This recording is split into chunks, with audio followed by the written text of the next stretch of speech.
और एक्स्ट्रा काम काज होते कुछ नहीं है। मोस्टली लोग इसी वजह से इबादत भी अगर कुछ कमज़ोरी हो तो सही नहीं कर पाएंगे, सोते रहेंगे और बस रोज़ा खोलने के लिए उठ जाएंगे। लेथार्जिक ना हो बंदा, कोई ऐसी डाइट में कोई एडिशन आप बता दें तो। अच्छा, सबसे पहले तो अगर आपकी ये कैफियत होती है कि आपके लिए नमाज़ पढ़ना भी मुश्किल है तो ये परेशानी की बात है। इसका मतलब ये है कि कहीं ना कहीं कोई चीज़ की कमी है। विटामिन डी का टेस्ट कराएं, रोज़ों से पहले करा लें। सीरम फेरेटिन का टेस्ट कराएं। सीरम फेरेटिन का टेस्ट कराएं। अपना आयरन का टेस्ट। फेरेटिन क्या है exactly? फेरेटिन ये है कि आपके पास रिजर्व में कितना आयरन है। एक तो एचपी है ना कि आपके पास ब्लड में कितना ब्लड में, हाँ, लेकिन एक होता है रिजर्व में। हमारी बॉडी के पास रिजर्व में भी आयरन पड़ा होता है। और फेरेटिन ये है कि अगर वो भी लो हो तो पेशेंट लेथार्जिक फील कर सकता है। अच्छा। एंड फिर हमारे पास आ जाता है विटामिन डी का टेस्ट। विटामिन डी की कमी पूरे एशिया को होती है एंड उसकी कमी से भी हम आम रूटीन में इसलिए चलते फिरते रहते हैं कि जी हम आम रूटीन में थोड़ी थोड़ी देर बाद कुछ खा रहे होते हैं, बट जैसे ही हम रोजे की हालत में जाते हैं लेथार्जी होना बढ़ जाता है बिकॉज आपको किसी न्यूट्रिएंट की कमी हुई होती है। हम उसको सॉर्ट आउट नहीं करते, हम और दबा के खाते हैं। तो पहले ही अपने 3-4 टेस्ट करा लें एंड फिर हम सहरी की तरफ अगर आएँ। हम लोगों को लगता है कि पराठा खाना बहुत बुरी बात है। आप पराठे का इस्तेमाल कर सकते हैं, बुरी चीज़ नहीं है, मॉडरेशन सीखें। जौ और गंदम या मल्टीग्रेन रोटी का आप पराठा बनाएं, उस पर 2 चाय के चम्मच ऑलिव ऑयल का इस्तेमाल किया जा सकता है उसको पराठे की शक्ल देने में। अगर आप पराठा खाएंगे तो ऑलिव ऑयल के साथ उसको सेक के खा सकते हैं। हाँ। देसी घी के साथ खा सकते हैं। देसी घी भी बुरी ऑप्शन नहीं है। मक्खन, 2 चाय के मक्खन चम्मच देसी घी या मक्खन का इस्तेमाल किया जा सकता है। उसको भी पराठे के साथ लिया जा सकता है। 2 चाय के चम्मच होना चाहिए। और पराठे का फ़ायदा ये होता है कि ऑयल ज़रा ना हज़म होते हुए टाइम लगाता है। रोटी जो कार्बोहाइड्रेट्स हैं वो ज़रा जल्दी हज़म हो जाते हैं। ऑयल ज़रा फीलिंग ऑफ फुलनेस आपको काफ़ी देर तक दे देता है। उसके साथ आप प्रोटीन लें। अब प्रोटीन हम बहुत कम ले रहे होते हैं रोज़ों में। अंडों का इस्तेमाल कर लिया या कीमे का इस्तेमाल कर लिया या कबाब का इस्तेमाल कर लिया या कोई दाल ले ली। प्रोटीन लेंगे तो पेट भरेगा। हम क्या करते हैं, हम पराठा दही के साथ खा लेते हैं। दही में प्रोटीन है मगर बहुत कम मिकदार में, जिससे फिर हमें थोड़ी देर बाद या तो वो भूख लगने लग जाती है या हमारा आयरन लेवल इवेंचुअली लो होना। कुछ लोगों को सुबह सुबह एसिडिटी भी तो होती है, तो रात का बचा हुआ सालन अगर खा रहे हैं तो फिर या तो सालन ऐसा बनाए जिसमें लाल मिर्चें वगैरह ना डालें, लाल मिर्चें कम और स्पाइस गरम मसाले ज़्यादा ना डालें, है ना। आप सालन लें लेकिन दही भी लेना है साथ, ताकि आपको एसिडिटी भी ना हो। और दही जो है डेयरी प्रोडक्ट्स जैसे दूध या दही, ये फ़ौरन पानी रिलीज़ नहीं करते, ये आहिस्ता आहिस्ता बॉडी में हजम होते हैं एंड आहिस्ता आहिस्ता फिर वाटर रिलीज़ करते हैं, जिससे आपको फीलिंग ऑफ फुलनेस भी रहती है एंड आपको आपकी हाइड्रेशन भी मेंटेन रहती है। तो कार्बोहाइड्रेट्स यानी पराठा या रोटी हो गई, साथ में प्रोटीन यानी अंडा, कबाब या कीमा या दाल हो गई, और साथ में दूध या दही। अब आपके पास एक पाव दूध या दही की ऑप्शन है, आप बेशक उसकी लस्सी बना लें, बेशक ये दूध या दही अलहदा से खा लें। बेहतर तो ये है कि दूध या दही का सादा इस्तेमाल किया जाए, बिकॉज जब हम लस्सी बनाते हैं नमक डालने से भी डिहाइड्रेशन होगी, चीनी डालने के भी कोई फ़वायद नहीं है। तो दूध या दही वैसे, और साथ में नट्स भी ज़रूर लें। चाय पी सकते हैं सहरी? चाय, क्योंकि मैं खुद चाय की आदी हूँ, अगर मैं आपको साइंस की बात बताऊँ तो आपको चाय नहीं पीनी चाहिए। चाय डिहाइड्रेशन करती है, लेकिन मैं खुद एक चाय एडिक्ट हूँ। अगर मैं चाय ना पीऊँ फिज़ा, वही बात कि फिर जब आप काम करने लगते हो, जब आप नमाज पढ़ने लगते हो, सर में माइग्रेन ही नहीं ख़त्म हो रहा होता। इस केस में आप चाय ज़रूर पी लें। तो चाय जैसे डिहाइड्रेट करती है, तो उसको नॉर्मल करने के लिए जो दही भी हम खा रहे हैं, तो क्या उसका निज़ाम ठीक रह सकता है? देखिए, हाइड्रेशन, चाय और दही जाके पेट में फट तो नहीं जाएगी? नहीं, ऐसा नहीं होता। ऐसा नहीं होता।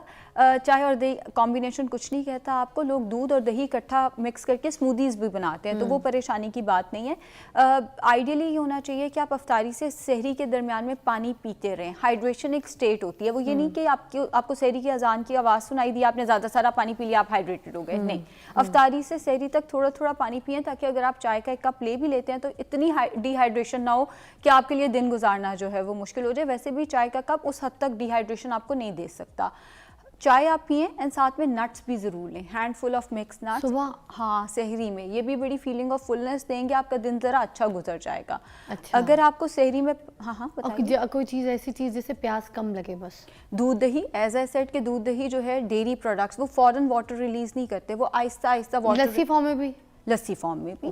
बेहतर ये है कि उनको ओन इट्स ओन लिया जाए, उसकी लस्सी ना बनाई जाए। लेकिन अगर आपको वैसे नहीं पीना, आपको लस्सी ही बना के पीनी है तो कोई हर्ज नहीं। चिया सीड वो अफ्तारी में जाना चाहिए, वो अफ्तारी में लेके शिफ्ट करना है अफ्तारी में। हाँ, सहरी में नहीं रखना। नहीं, वैसे सहरी में अगर नट्स ना लें, नट्स रख लिया ना, ओमेगा 6 हमने रख लिया वहाँ पे, अगर आपको वहाँ पे ये नट्स वगैरह नहीं, सॉरी हमने ओमेगा 3 रख लिया वहाँ पे, अगर आपको नट्स नहीं लेने तो उसकी जगह आप चिया सीड्स ले सकते हैं। बेहतर ऑप्शन चिया सीड्स या तुख मलंग मलंगा वगैरह अफ्तारी में है, कि आप अपनी ड्रिंक में ये शामिल करें ताकि वो जो हम खाने पे टूट पड़ते हैं ना, वो वाली आपकी चीज़ ज़रा कम हो जाए। आप अपने मशरूब के अंदर जो भी आपने मशरूब उसमें चूज़ किया, मलंगा या ये सब कुछ करके, और चिया इसबगोल भी हम शाम के टाइम पे ले सकते हैं। इसबगोल खाने के फ़ौरन साथ ना लें, ये न्यूट्रिएंट्स की एब्जॉर्प्शन रोकेगा। इसको कोई 8-9 बजे या तरावी से वापस आके उस टाइम के लिए रखें, खाने से पहले नहीं।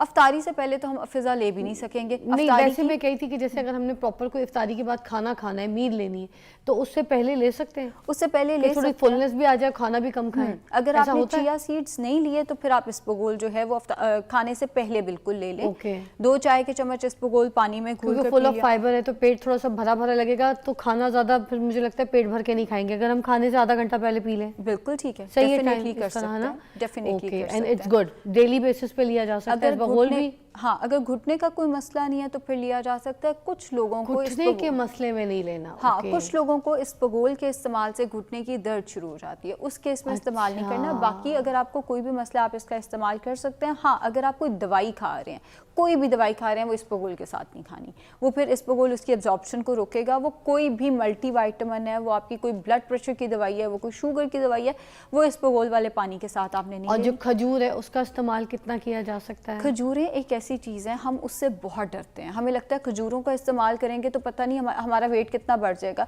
वही जो हम उल्टी सीधी चीज़ें खा रहे हैं अफ्तारी के नाम पे, वो छोड़ें। खजूरों का तो इस्तेमाल आप 5 से 6 खजूरें भी खा लेंगे, वो आपको पोटेशियम देंगी, फाइबर देंगी, एनर्जी अच्छी रखेंगी। आपको वही डिजीनेस वगैरह जिसका आप अभी बता रहे थे कि हमसे फोकस ही नहीं किया जा रहा होता, आपको उससे बचा के रखेंगी। अगर आपको कैलोरीज एडजस्ट करनी है तो ये पकौड़े और ये रोल और ये फ्रेंच फ्राइज वगैरह ये कट डाउन करें। खजूरें तो अच्छी चीज़ है। हाँ, अगर कोई डायबिटिक है तो वो 2 से ज़्यादा खजूरें ना लें, मगर 2 खा सकेगा। 2 खा सकते हैं। हाँ। अच्छा, हम रमज़ान के टाइम पे जो है ना, जैसे अगर 1 लीटर की बोतल खर्चा हो रही है खाने पकाने में महीने में राशन में, तो वो फिर 3 या 5 खर्चा हो रही होती है, क्योंकि डिप, ऑयल, डीप फ्राइंग, सारा कुछ जो है ना उसी में इस्तेमाल हो रहा होता है। और फिर एक ऐसा प्रोसेस भी होता है कि घर में भी जो डीप फ्राई चीज़ें चल रही होती हैं, जो तेल बच जाता है उसको ढाके किसी डब्बे में, प्याले में रख दिया जाता है, नेक्स्ट डे फिर उसी में तला जाता है, फिर उसमें से भी जो बचता है मजीद, फिर उसको, ये प्रोसेस पूरे घरों में भी चलता है, पूरे महीने महीने चला रहे होते हैं लोग।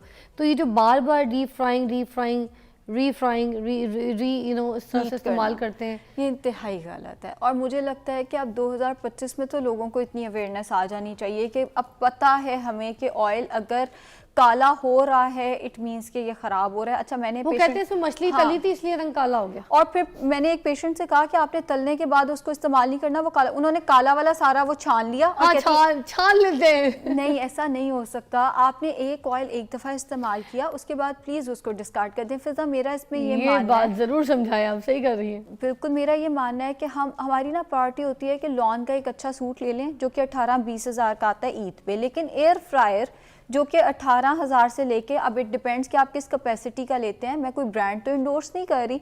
एयर फ्रायर एक अच्छी हेल्थ पे इन्वेस्टमेंट है। उसमें पकौड़ा अच्छा बन जाता है। पकौड़ों का मैं आपको और तरीका बताती हूँ। उसमें रोल या समोसे बहुत अच्छे बन जाते हैं। आप पकौड़ों का मैं आपको तरीका बताऊँ, फिजा, नॉन स्टिक पैन लें, पालक का पूरा पत्ता बेसन में डिप किया, काटना नहीं है उसको ताकि उस पर बहुत बेसन ना लगे, और उसको नॉन स्टिक पैन में जितने ऑयल में अंडा बनाते हैं स्प्रे करके उतने ऑयल में दोनों तरफ से पका लें।